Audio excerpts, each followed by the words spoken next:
Hello, Fredak here. Fred ACC, all one word. Alrighty, today is Wednesday, March the 19th, about 6 p.m. East Coast time. First up, I'd like to thank you all for being here. This one is economics. I think you folks are going to enjoy this one. I try to give a timeline of what's going on in the economic world.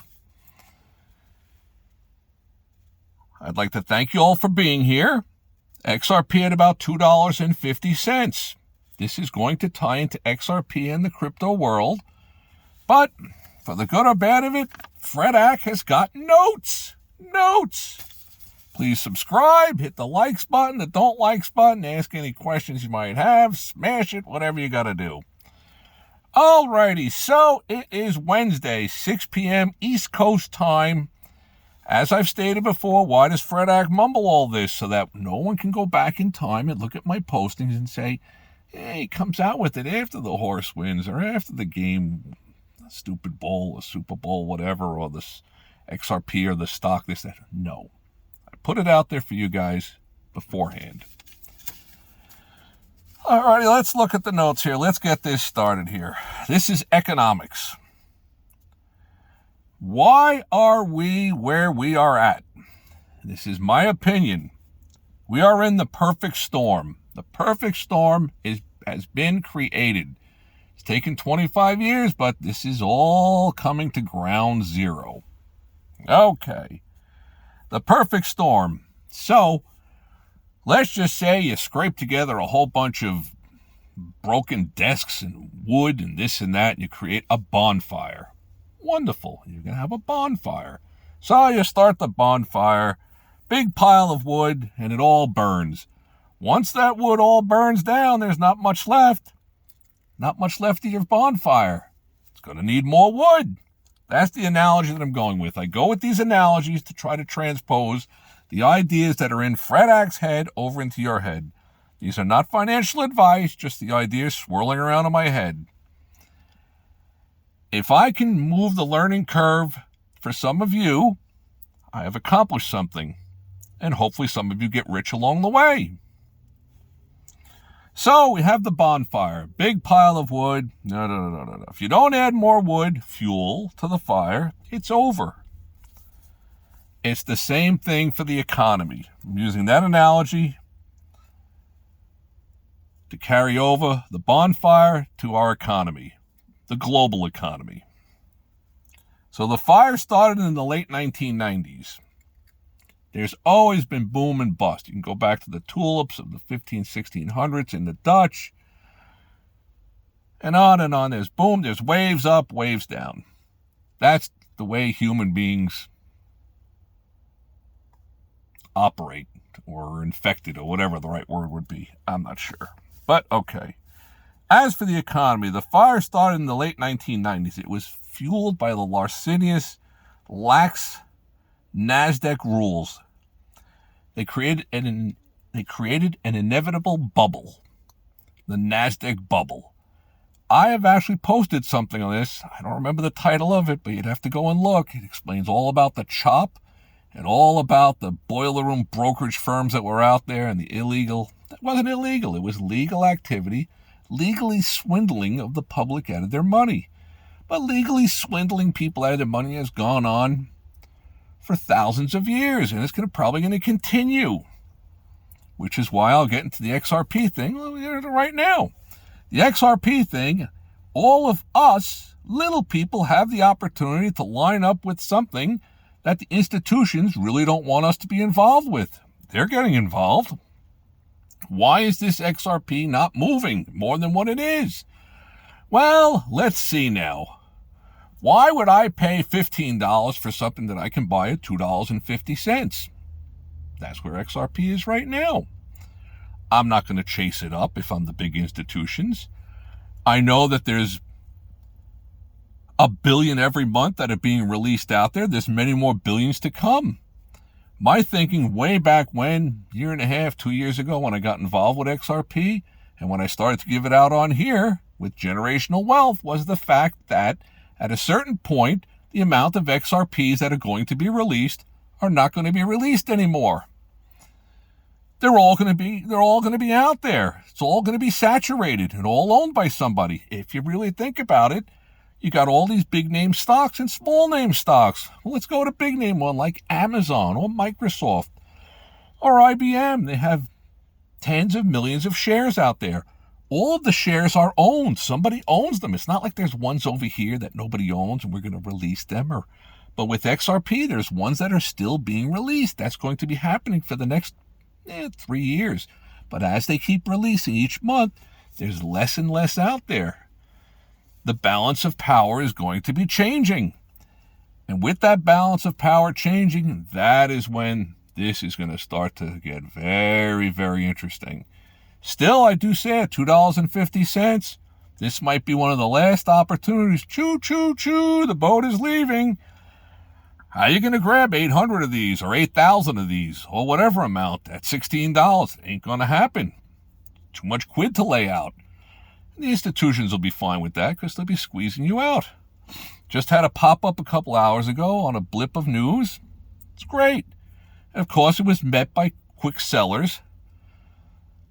We're starting to attract the players to the game. With the players will come waves. When FredAct figures out if there's an advantage to playing the waves, you want to be subscribed because I will share that with all of you out there. When it comes to the stock market, there are certain things that I can share with you, and I will get to that sooner than later. Not today, but near down the road. I'd like to upgrade all of my technological equipment and start streaming day trading the stock market. And if and when that can carry over to the crypto world. Now, I like to get involved with things when I have a mathematical advantage, which is why I gave out the Philadelphia Eagles, getting odds. For every $10, I was going to win 11. Couldn't beat that on something that could go either way. It was like almost a pick'em type of a game. The point spread was 1.5 or something. And so I gave that out on here 11 days before the Stupid Bowl, before the Super Bowl. The only logical mathematical play was to take the Eagles straight up to win the game. You're getting odds. How could you not be a part of that? Did I put a chunk of money on it? Small amount, but should have bet more. But that's always how it is when things come in. I should have bet more. Let's get back to the economics here. The bonfire. I'm sorry, I drifted away. So the fire started in the late 1990s, fueled by the NASDAQ stock market. It was the NASDAQ that there was tremendous commissions being legally pocketed by brokers. Alrighty. But it was an inevitable bubble. It all burst in 2000. Okay. Now we have early 2000s, the Lehman Brothers collapse. How the Lehman Brothers, the U.S. government bails out with liquidity / money, and the bonfire keeps burning. Even brighter. You had the CMOs, collateralized mortgage obligations. Some of the big houses, maybe they should have been let go under too. But the government realized that the domino effect could be catastrophic, so the U.S. government needs to step in. And they still had the oomph, the power to make a difference. Do they still have that power? That I'm not so sure about. I think that's been waning. But, so the bonfire keeps on burning, even brighter. Of course, this brings speculation. After the Lehman Brothers collapse and after the collateralized mortgage in the real estate world was bailed out, the speculation came in. And with the Lehman Brothers and the collateralized mortgage disasters and the real estate disaster that occurred, the U.S. government was induced to lower their interest rates, opening up the water spigots of money free-flowing, which further fueled the speculation. The speculation tends to ignite a rise in everything. Everything goes up. Collectibles, food, real estate, everything. High tide raises up everything. Okay, so with everything, there's inflation. So everyone wants to get in on it. They almost have to. You can't have that type of inflation going on because everyone is trying to outpace inflation. If I have $1 million and inflation is running at 4%, the only way that I can stay current with that is to be able to maintain a 4% gain. If I can do 6% gain, I'm outpacing inflation. The value of my money is growing in comparison to what the inflation is eroding. Hopefully makes sense. If not, play it on back. Watch it again. Okay, back to the notes. So everybody wants to get in on speculation. They almost have to. Now understand that not everyone can be a speculator. Many millions of people are left behind. That's not good. So many people are left behind. This high tide lifts all the speculators' boats. So, by 2007, 2008, the bonfire is out of wood. Bonfire needs more wood. Like any normal boom and bust period, the time comes for a shakeout. The real estate market, foreclosures are heating up. The real estate market begins to collapse. But this is not good for those in power. No, it's not a good thing for those that are in power. The big money, no, they'll take a huge hit. That's not good. So, the globe realizes the need for more wood on the fire. Hence, global monetization. Let's run global monetization by everybody. Let's just say I owe $10,000 to loan sharks. They want their money. And I'm earning $11 an hour at my job. Now, if we can inflate everything upwards, and I'm paying the loan sharks, or whatever loan, Bank of America, whatever sharks out there you're dealing with, I'm paying X amount of dollars per year. If I could raise my salary, and I'm stretching the examples here, to $300 an hour, everything is going to move up commensurate with that in ratio, understandably. The only difference, the thing that's not moving up, is the $10,000 that I owe. So this monetization, this rising value of everything is kind of like bailing me out. Okay, back to my notes. The globe realizes the need for more wood on the fire. Okay, so the global monetization plus the low interest rates is creating the perfect storm. Then along comes the COVID scare. Now, when it comes to COVID, this is just what Fred Ack thinks. This is why I strongly profess having 4 to 6 to 10 cases of bottled water. You can't get by very long without having water. You gotta have water. The COVID came, the COVID went. I personally think the globe has been set up for the next big scare. But what if the next big scare is very legitimate and people are croaking from it? Many people, when it first starts, are going to be like, meh, it's another COVID thing. I don't give a rat's buns about it. I'm going out to the mall, or I'm going to travel to New York City. I'm going to the Knicks game at the Garden. Until there's a wiping out of the population globally, then people start to set in and say, maybe I should keep away from other people. There's some kind of a Andromeda strain virus that's spreading around, taking out people. So I think we might be set up for a bad situation. But that's neither here nor there. Let's go back to the perfect storm of the economy. To avoid a total collapse of civilization, the governments had to drop money from the helicopters, is what I call it. They didn't literally drop money out of the helicopter. They just sent everybody money. They almost had no choice. They were boxed into a corner. Otherwise, there would have been a complete breakdown of society. So, the governments all around the globe had to keep feeding the beast. More wood for the bonfire. Lower those interest rates. Open up the spigots.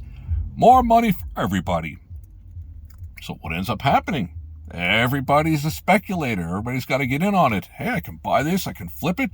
I can buy these glasses for $15 and sell them for $500. Everybody wants to be a speculator. Fantastic. And high tide raises all the boats. Speculation was rampant. The real estate world, now at present day, there's no more strings to pull, as far as I can tell. There's no more wood. Time for the greatest washout in modern history. And I think it's underway.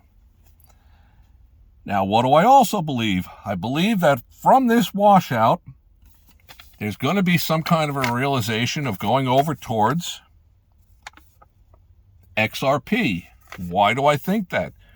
Because the big money that's out there, all the big money, the big institutions, the big individuals, they're not going to just sit by and say, oh, gee, if the whole financial structure of the globe just collapses and there's no such thing as money and wealth, that doesn't leave me in a good position. If I'm so-and-so and I'm worth blank billions of dollars, I'm not worth anything more than the guy living in a tent over there underneath the grass hut over there next to the creek. So we've got to protect our interests. How do we protect our interests?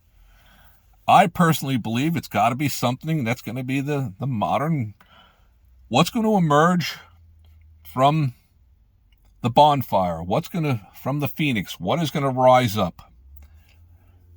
I believe, it's just what I believe, I always say if because nobody knows if anything's all that sure. But I look at the volumes that are going on and I look at the tip-offs that are going on from the big money out there. Big money is not going to start TV channels and this certain company and that certain company to address issues with the crypto world unless they've done their homework. Walmart and Target don't open up a shopping center without doing their homework. And that's the same way that it is with all the big money. So, if the big money's on board, then you and I should be on board. I don't suggest you're waiting. You should grab a chunk of this stuff now before it runs. Because the next run is going to go... It's going to be so long. How many people would not buy as much as they could get of something at $2.50 if they knew it might be $37 or $300? A stock at $2.50, a $3 stock that could go over $300. People be like, oh, I got to get in on some of that. There's no guarantee on it all. My suggestion would be, don't empty out the piggy bank and all the money from the mattress, but get some. You got to be in the game. If you're in the game already, that's great. Keep tuning in to Fred Ack. I try to give you some of the insights to think about that you're not going to hear from all the other talking heads. I'm trying not to be clouded by my own position in XRP. But the reality to me seems like XRP is quite probably the go-to one. The big money seems to have confirmed it 3 months ago. A good 3-4 weeks after I posted my generational wealth projection. With all of that being said, I'll share a thought with you. I think I've done this in some of my other postings. It's probably going to seem kind of redundant. Might have been Mark Twain. I don't know. But someone had said, it's easier to fool people than it is to convince them that they're being fooled. Kind of tells you something about human beings in general. But once this starts to run, the XRP, everybody and anybody's going to want to get on board with it. That's just going to fuel it even higher. With ETFs comes regulation, best price. The sky is the limit. I strongly recommend grabbing a little bit. It's 80 cents away from the all-time high. Next posting is going to be that it's 70 cents, 50 cents, 40 cents. It's at a new all-time high. Wow, it's going higher. Whatever it might be, I might be right, I might be wrong, I don't know. But at least when you own a small chunk of this stuff here, you got some irons in the fire to say, you know what, I might just change my complete future. Alrighty, I want to thank you all for being here today. Subscribe. Hit the likes button. Don't do whatever. Hit the don't likes button. That's fine too. Any comments? Love them all. Haircut, get a new t-shirt, do this, do that, whatever. May all your days be winning ones. Thanks for stopping by.